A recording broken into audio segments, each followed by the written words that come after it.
එයාට තව නමක් කියන කෝණ කුරුල්ලා කියලා. විශේෂයෙන්ම ගනුදෙනු කිරීම, ලිපගෙන මැලවීම වගේ චාරිත්‍ර එන්නේ විශේෂයෙන්ම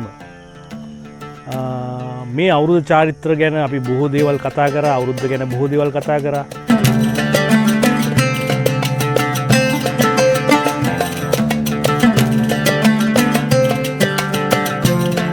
ඇත්තටම අපි අද මේ ආවේ මේ ශ්‍රී ලංකාවේ මහා සංස්කෘතික උළෙල මේ සිංහල දෙමළ අලුත් අවුරුද්ද කියන මේ උත්සවය. අපි ඒක දකින්නේ සිංහල දෙමළ උත්සවයකට වඩා පරම්පරාවක් පැවැත්ම තහවුරු කරන ශ්‍රී ලාංකික මහා සංස්කෘතික උළෙල හැටියට. ඉතින් අද අපි ඇත්තටම මේ මුලිනුත් අපි මේ දවස් ටිකකට ඉස්සෙල්ලා ඇටියාවලට. ඇත්තට මේ අපි දැන් ඇවිල්ලා තියෙන්නේ මේ නිලධාරියාගේ නිවසට යන්න අපේ නිෂ්පාදන කණ්ඩායමත් එක්ක වැඩ කරන. එතකොට ඔහු අද ඉතින් අවුරුද්දට ඉතින් පෞල්කාරයෝ නිසා කාර්ය බහුලයි. නමුත් ඉතින් අපිට අපි පුද්ගලිකව ඔහු නැති වුණත් මරු වැඩක්. ඒක අපි ගෙදරට ගිහිල්ලා අපි මේ අවුරුද්ද සමරන්න තමයි මේ ලකල ඇස්ති වෙන්නේ.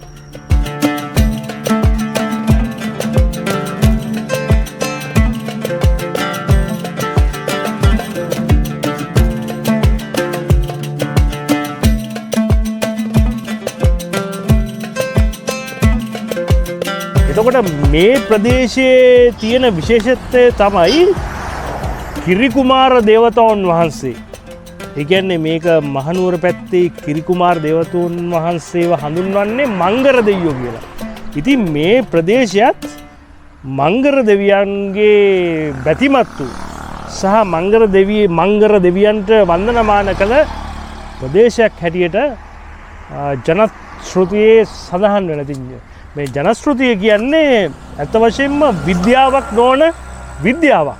ඉතින් මේ ජනශ්‍රුතිය ගත්තම මේ ජනශ්‍රුතියන තවත් වැදගත් දෙයක් තමයි මේ අලුත් අවුරුද්ද කියන්නේ මනු රජු සිංහලේ ප්‍රථම රජු ඔටුනු පැළඳපු දවස තමයි මේ නව වසර හැටියට අපි සමරන්නේ කියන එක මේ ජනප්‍රවාදයේ තියෙනවා. ඉතින් ඒක මම මුලින් සඳහන් කරේ විද්‍යාවක් නොවන විද්‍යාවක්.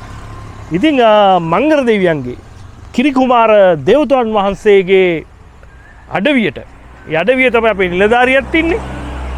ඒ කියන්නේ පෘතුගීසි පැමිණෙන්න ඉස්සෙල්ලා කිතුණු දහම මේ වගේ දේවල් ව්‍යාප්ත වෙන්න ඉස්සෙල්ලා තිබිච්චි තත්ත්වය තමයි මම ඔබට පැහැදිලි කරේ. ඉතින් අද අපි ආව අපේ මහා සංස්කෘතික උළෙල ජාතික උත්සවය අපිට හැකි විදියට සමරන්න.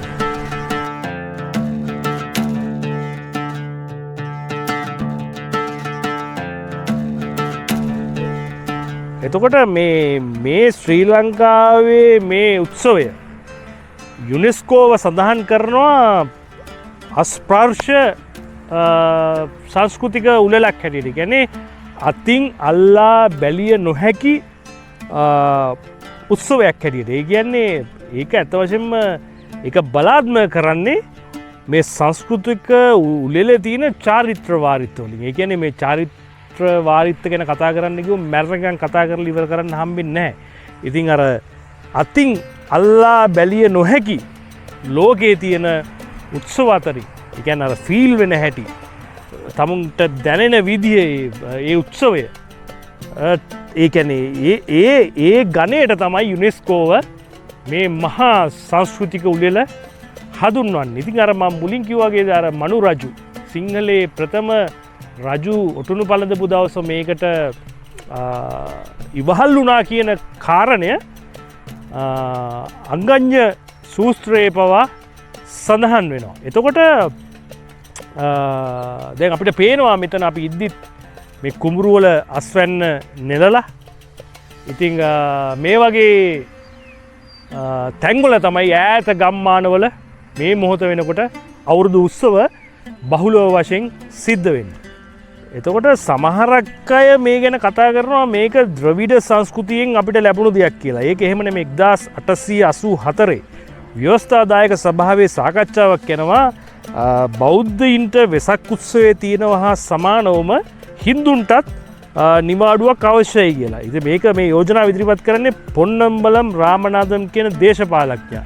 ඉතින් නමුත් ඒක පසු කාලින දීර්ඝකාලීන මම මේ ලොකු කතාවක් ඉතාම කෙටියෙන් කියන්නේ දීර්ඝකාලීන දේශපාලන ක්‍රියාදාමයක් ඔස්සේ 1980 මේක දෙමළ සිංහල අලුත් අවුරුද්ද ලෙස සඳහන් වෙනවා. නමුත් හොඳට මතක තියාගන්න දෙමළ සංස්කෘතියේ තියෙන වත්පිළිවෙත් සහ මේ සිංහල සමාජයේ තියෙන වත්පිළිවෙත් අතර ලොකු පරතරයක් තියෙනවා. දැන් අපිට වෙලා තියෙන්නේ අපි නිකන් නමක් දාගන්නවා. මේක සිංහල දෙමළ අලුත් අවුරුද්ද කියලා. ඒක නෙමේ විය යුත්තේ. අපි හරි දේ කළ යුතුයි. වචනයකින් අපිට බෑ ඒ සිරිත් පිරිත් ජන සමාජය එකට කැටි කරන්නට. ඉතින් අර මම මුලින් කිව්වා යුනෙස්කෝ අතේ ගැන අපිට මේ ප්‍රීතිය මේ ශ්‍රී ලාංකිකයෝ හැටියට මේ ජාතික උත්සවයේ ප්‍රීතිය අපිට අතින් අල්ලා බැලීමට නොහැකි පරිසරයත් එක්ක තියෙන ක්‍රියාදාමයක්. ඉතින් ඒ ක්‍රියාදාමය මොන නමින් හැදුවත් මම මුලින් සඳහන් කළා වගේ මේක අපේ ජාතික සංස්කෘතික උත්සවය ශ්‍රී ලංකාවේ. ඒ නිසා බොහෝ විට අපිට තියෙන්නේ මේක තුල තියෙන ගැඹුර වත්පිළිවෙත් සිරිත් මගින් බලාත්මක කරන්න. එතකොට මේ පිළිබඳව තව දුරටත් මේ බලන ඔබට ගුරුවරුන් වෙන්න පුළුවන්, දෙමාපියෝ වෙන්න පුළුවන්, ළමයින් වෙන්න පුළුවන් මේක තව දුරටත් මේක අධ්‍යයනය කරනවා නම් නාරද පුරාණය මෙහෙම නැත්නම් නාරද සංහිතාව කියන මේ කෘති ඔබට අධ්‍යයනය කළොත් මේ සම්බන්ධව ඔබට වැඩිදුර හැදෑරීමක් ඔබට ලබා ගන්නට පුළුවන්. ඉතින් සමහරක් වෙලාවට දැන් මේකෙදී විශේෂයෙන්ම ගනුදෙනු කිරීම, ලිපගෙන මැලවීම වගේ චාරිත්‍ර එන්නේ මහනුවර රජවාසල හරහා. රජවාසල හරහා ආපු චාරිත්‍ර. දැන් සමහරක් විට අපි කතා කරන උදාහරණයක් විදිහට පානම්පත්තුවේ මේ චාරිත්‍ර වලට ශ්‍රී ලාංකිකයෝ පානම්පත්තුවේ ජීවත් වෙන ශ්‍රී ලාංකිකයෝ තැනක් දෙන්නේ නැහැ. එතකොට ඒ තියෙන සම්ප්‍රදායන් වල තියෙන පරතරය අපිට එවැනි උදාහරණ වලින් පේනවා. ඒකට රාජ්‍යවාසල හරහා බලාත්මක වෙච්චි චාරිත්‍ර කොටසකුත් මේක අස්සේ ගැප් වෙලා තියෙනවා.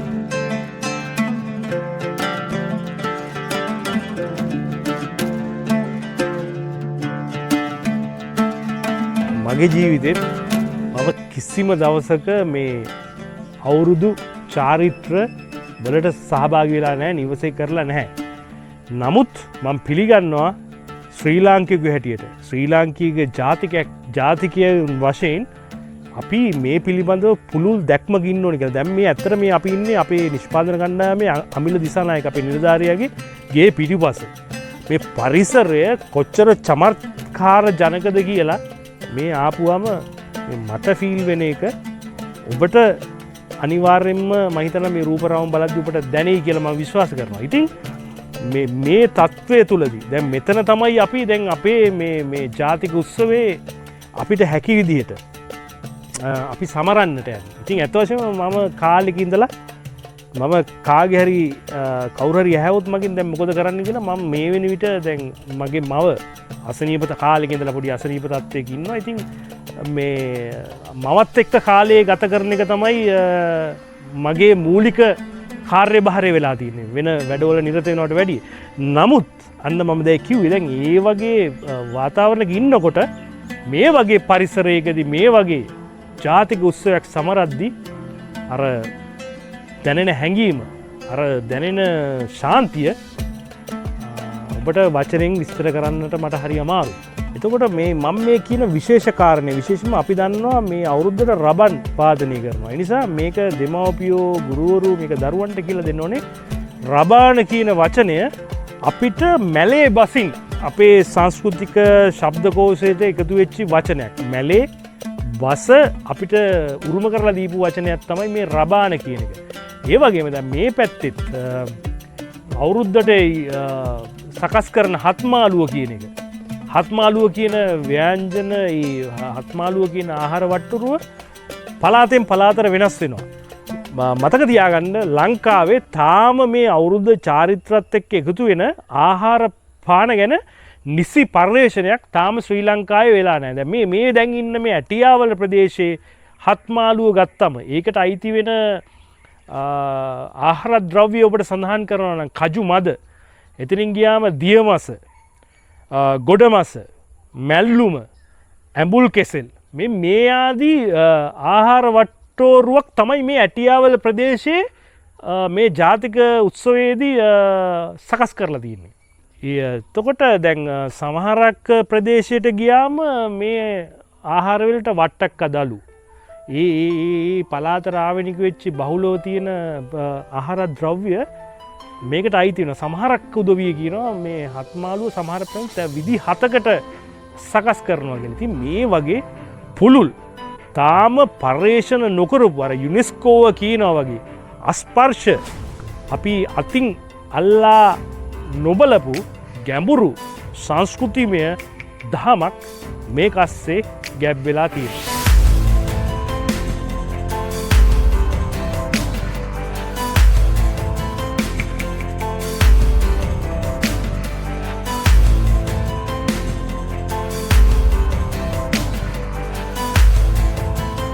ඒ වගේම දැන් අප්‍රේල් මාසේ පටන් ගද්දී මාර්තු මාසේ අග විතර වෙද්දී වෙන දවස්වල ටිකක් කොහා පොඩ්ඩක් කෑ ගහනවා. මේ නිදාසරේ අපේ ඇඩ්මින් තමයි මට කිව්වේ මේ එනකොට ඇත්ත වශයෙන්ම කොහා කෑ ගැහුවා. ඉතින් ඇත්තටම මේක සියලු දෙනා දැනගන්න ඕනේ මේ කොහාට තව නමක් කියන කෝණ කුරුල්ලා කියලා. කෝණ කුරුල්ලා වශයෙන් අපි කොහාව හඳුන්වනවා. එතකොට මතුගම දොඩංගඩ ප්‍රදේශයේ තියෙනවා අදටත් මේ රබන් ශාන්තිය කියන එක. ඉතින් ඒ රබන් ශාන්තියත් පලාතෙන් පලාතට වෙනස් වෙන. සමහරක් විට කාන්තාව පිරිමි එකට වාදනය කරනවා, සමහර තැන්වල කාන්තාව පමණක්, සමහර තැන්වල පිරිමි පමණක්. ඒ වගේ අර මම මුලින් සඳහන් කර කිරිකුමාර දේවතාව, මංගර දේවතාවුන් වහන්සේගේ අඩවියක් වෙච්චි මේ ප්‍රදේශෙත් ඉස්සර මේ රබන් ශාන්තිය පැවත්වලා තිනවා. ඒ වගේම දැන් අපි දන්නවා මේක වඩාත් වැදගත් සමහර චාරිත්‍ර අපෙන් වියකිලා තියෙනවා. උදාහරණයක් විදිහට ලිඳ සමග ගනුදෙනු අද වියකී කියලා තියෙනවා. වැව සමග ගනුදෙනු. මොකද ඉස්සර විශේෂයෙන්ම පවුල් පිටින් මේ ජාතික උත්සවයට කලින් ගමේ වෙද මහත්තයව හම්බෙලා බේත් හේත් තරම් තිනවා. ඒක නැති වෙලා තියෙනවා. මතක තියාගන්න ඉස්සර අවුරුද්දට රජවාසලට ඒ යුගයේ බද්දකුත් ගෙවන්න වෙලා තියෙන අවුරුදු බද්ද. ඒක නම් නැති එකම හොඳයි. ඒකත් දැන් නැති වෙලා තියෙනවා. ඉතින් මේ වගේ විශාල දේවල් චාරිත්‍ර ටිකක් කාලය ගෑවෑමෙන් මේ මහා ජාතික සංස්කෘතික උළෙලෙන් වියකී ගිහිල්ලා තියෙන නිසා මම දෙමව්පියන් කරුණාවෙන් ඉල්ලා සිටිනවා කාලය ගණනය කරලා බැලුවොත් ළමයි ඊටාම පොඩි කාලයක් පාසලේ ඉන්නේ, වැඩි කාලයක් නිවසේ ඉන්නේ. අර ෆෝන් ගහගෙන ජැකට් දාගෙන මම අර හැන්දෑවට ගේලකින් මං ගේලන් අතු ගාති මන් දකිනවා අම්මලා ක්ලාස් අරන් යනවා ළමයිව.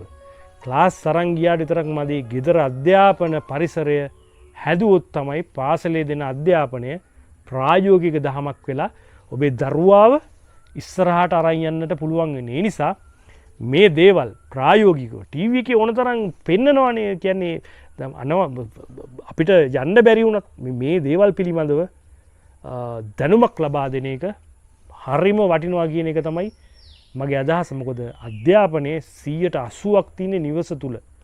හොඳට හොයලා බැලුවොත් ඉස්සරහට ගිය මිනිස්සුන්ව දෙමාපියෝ පිටිපස්ස ඉඳලා හොඳ තල්ලු කිරීමට ලක් කරලා තියෙනවා. ඒක කරන්න කියලා මේ ජාතික උත්සවස්සෙත් මම ඔබගෙන් ඉල්ලා. එතකොට තව දෙයක් ඉතින් ඒ දවස්වල මේ පොල් රා, කිතුල් රා, මේ ආදී තල් රා මේ මෙව්වත් එක්කින් පස්සේ බ්‍රිතාන්‍යයෙන් ආවට පස්සේ මේ අපේ රටට එනවනේ මේ සීල් අරක්කු කියලා එකක්. ඉතින් ඒ ගෙවල් වල ඉස්සර බොහෝ වෙලාවට තියෙන්නේ මේ පොල් ගහ යට කොටි අනිදියකට ඉන්නවා. මේ ලේබලෙත් එක්ක තමයි මේ බෝතලේ එන අමුත්තට නිවසේ සංග්‍රහ කරන්නේ. මේකට කියනවා සීල් අරක්කු, කල්දේරම් අරක්කු. ඉතින් මේක ගන්න වැඩිපුර මුදලක් නැති මිනිස්සු නෑ ඒක අපිට හරියන්නේ නැහැ කියලා අර හැලි අරක්කු කියන එක. ඕකෙන් තමයි හැලි අරක්කු කියන්නේ. කල්දේරම් අරක්කු සහ හැලි අරක්කු. මේ දෙක තමයි මේ දෙක මේ සංස්කෘතියට මූ වෙනවා සංස්කෘතියට එකතු වෙනවා. ඉතින් ඒකත් බ්‍රිතාන්‍යයගෙන් පස්සේ මේ සංස්කෘතිය වර්ණවත් කරපු එක්තරා පැතිකඩ. ඇතන මේ දැන් මේ හින්දු සංස්කෘතියේ සෑහෙන වන්නයට වෙන්න වැදගත්ම තැනක් ලැබෙන ගසක් උග්ගස. ඉතින් මේක නිලධාරියා ගෙදර තියෙනවා. තාම නිලධාරියා නැහැ. ඉතින් අපි ඇවිල්ලා ඉන්නවා. ඉතින් මේක ඇත්ත වශයෙන්ම සහෝදරයා සහෝදරිය සරලවම කිව්වොත් දැන් මේ මහා ජාතික උත්සවය කොටස් තුනක එකතුවක්. එකක් තමයි බුදුදහම. දෙවෙනි එක ගත්තම ගොවිතැන. තුන්වෙනි එක ගත්තම ආයුර්වේදය. ඉතින් මේ තුනේ මේ ත්‍රිත්වයේ එකතුවක් තමයි මේ මහා ජාතික උත්සවය. ඔය ඇත්ත වශයෙන්ම දැන් අපි කතෝලික. නමුත් අපිට ඔස්වල් ගෝමිස් හිටපු ස්වර්ගස්ථ රජගුරුතුමා වගේ කෙනෙක් අපිට කියලා දීලා තියෙන සත්‍යය තමයි උඹලගේ දහම, උඹලගේ විශ්වාසය කතෝලික දහමත් එක්ක ගොඩ නැගුණාට අමතක කරන්න එපා උඹලගේ සංස්කෘතිය බෞද්ධ. මොකද එතුමා කැලණියේ මහා පන්සලත් එක්ක තමුන්ගේ කුඩා කාල ගෙවා දාපු යතිවරයෙක් හින්දා එතුමා අපිට මේ පණිවිඩය දීලා තියෙන නිසා අපි ඇත්තටම මුළු හදවතින්ම අපේ රටේ මේ සංස්කෘතික උත්සවයට අපි හදවතේ ගැඹුරු තැනින්ම අපි ආදරය කරනවා. අනිත් ආගමිකයින්ගෙනුත් අපි කාරුණික ඉල්ලා සිටින්නේ මේක මේ හුදු උත්සවයක් පමණක් නෙමෙයි, මේක අපේ විතරක් නෙමෙයි. මේ සත්තුන්ගේ අවුරුද්ද, මොනරුන්ගේ මේ කෑගහන පක්ෂීන්ගේ මේ අවුරුද්ද කාලෙට බක්මහා අකුණු කියලා જાතියක් ගහනවා. මතක තියාගන්න මේ බක්මහා අකුණු වලින් මේ පසට නයිට්‍රජන් කියන සංඝටකය ලැබෙනවා. එතකොට මේ පස සාරවත් වෙනවා. මේ ඔක්කොම මේ චාරිත්‍ර ඔක්කොම ගැට ගැහිලා තියෙන ආදි පුරාණ මුතුන් මිත්තු බුද්ධිමතුන් මේවා කියලා දීලා තියෙන්නේ, බලාත්මක කරලා තියෙන්නේ මේ රටේ යහපත වෙනුවෙන්.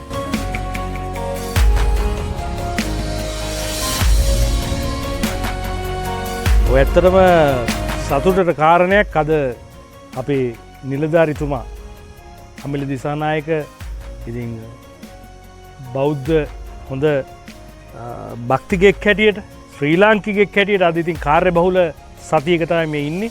ඔහුගේ වෘත්තිය අනුවත්, ඔහුගේ පවුල් පසුබිම අනුවත් ඔහු අද මේ හලාවත ගිහිල්ලා අපිට මේ සීළු දේවල් ලෑස්ති කරලා මේ දැන් ආවා.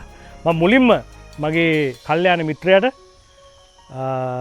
ඉස්සල්ලාම මම සුබ අලුත් අවුරුද්දක් වේවා කියලා ප්‍රාර්ථනා කරන අතරම ඔබගේ පවුලේ, ඔබගේ බිරිඳ ඇතුළු සියලු, ඔබගේ දරුවා, ඔබගේ පවුල අම්මා තාත්තා ඇතුළු සියලු දෙනාටම දීර්ඝායුෂ ලැබේවා කියලා, ආයු බෝ වේවා කියලා මම ප්‍රාර්ථනා කරනවා. ඉතින් තව ආහාර අපිට අපේ නිලධාරිතුමා ලෑස්ති කරලා තියෙනවා. නමුත් සංකේතයක් හැටියට අපේ මහා ජාතික උත්සවය වර්ණවත් කරන්නට අද අපි මේ කෑම ටික විතරක් අපි මෙතනට රැගෙන ආවා. එතකොට අපේ නිලධාරියා අමිල ඔයාගේ මේ ඉවස පිටිපස්ස මේ අලංකාර පරිසරේ අමතක නොවන අවුරුදු චාරිත්‍ර අනුගමනය නොකරන අපි කතෝලික පැතිපත්තුනේ. ඒකට ඔබ අපිට ආරාධනා කරලා අපිට මේ විදිහට සලකන එක උතුම්ම ක්‍රියාවක්. ඉතින් ඒ தත්ත්වය තුලදී විශේෂයෙන්ම මේ අවුරුදු චාරිත්‍ර ගැන අපි බොහෝ දේවල් කතා කරා, අවුරුද්ද ගැන බොහෝ දේවල් කතා කරා. මේ ගැන කතා කරන්න මේ මහ පොළොවේ මේ ශ්‍රී ලංකා අපේ මාතෘ භූමියේ හිටගෙන ඉන්න අපි ජීවත් වෙන කාලයත් අපිට මදි. කිරි උතුරවන මුට්ටියේ ඉඳලා අපේ පැරැන්නු අර්ථයක් සහිතව තමයි මේ දේවල් ප්‍රතිනිර්මාණය කරලා තියෙන්නේ.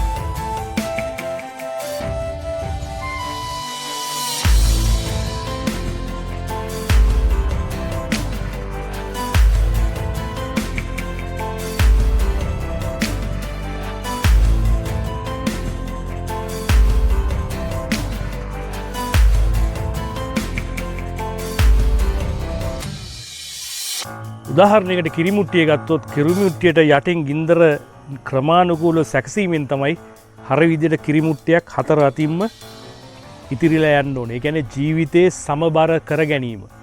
සහ නිතරම මේ කිරිමුට්ටියට ගින්දර යටින් ආවොත් තමයි කිරිමුට්ටියේ ඉතිරීමේ ක්‍රියාවලිය සිද්ධ වෙන්නේ. ඒ වගේ මේ නැකත් කියන්නේ අපිට ඉදිරි වසර ගත කරන්න තියෙන දොරටුවක්. අපි අර උද්‍යෝගය අත් නොහැරීම මේ දේවල් තියෙන්න ඕනේ. ඒ නිසා ඉස්සර කිරි දේවතාවු එහෙම නැත්තං මංගර දෙයි හාමුදුරුවන්ගේ අඩවිය අද අපි 2026 අපේ ජාතික උත්සවය ඒක අපි ලඝු කරන්නේ සිංහල දෙමළ කියන තැනට අපේ ශ්‍රී ලාංකික උත්සවය අභිමානවත් උත්සවය ජ්‍යොතිෂයේ බුදුදහමේ ආයුර්වේදයේ සංකලනයක් වෙච්චි සත්තුන්ගේ ඉරහඳ තාරකා මේ හැම එකේම උත්සවය අද අපි අපේ නිෂ්පාදන කණ්ඩායමේ අමිල දිසානායක මහත්මයාගේ නිවසේ ඉඳලා අපි මෙලෙස සමරනවා. ඒ නිසා මේක අනාගත පරපුරට බාර දෙමු. අපේ සංස්කෘතිය අපි ආරක්ෂා කරගමු. මාතෘ භූමිය එක්ව ගොඩනගමු. ඔබ සැමට සුබ අලුත් අවුරුද්දක් වගේම ජීවිතේ හැමදාම මේ චාරිත්‍ර වාරිත්‍ර තුලින් අපේ ජීවිතය බලගන්නුම්. අලුතෙන් එකතු වෙලා තියෙනවා මේ සංස්කෘතියට පැල සිටුවීම කියලා දෙයක්. නිලධාරිතුමා. ඒක හරිම වැදගත් දෙයක්. අපි කුමන ආගමක කුමන ජාතියක වුණත් අපේ බෞද්ධ සංස්කෘතිය ඇතුළ තුල අපේ මාතෘ භූමිය එක්ව ලෝකයේ තුල ගොඩනගනවා. නැවත හමු.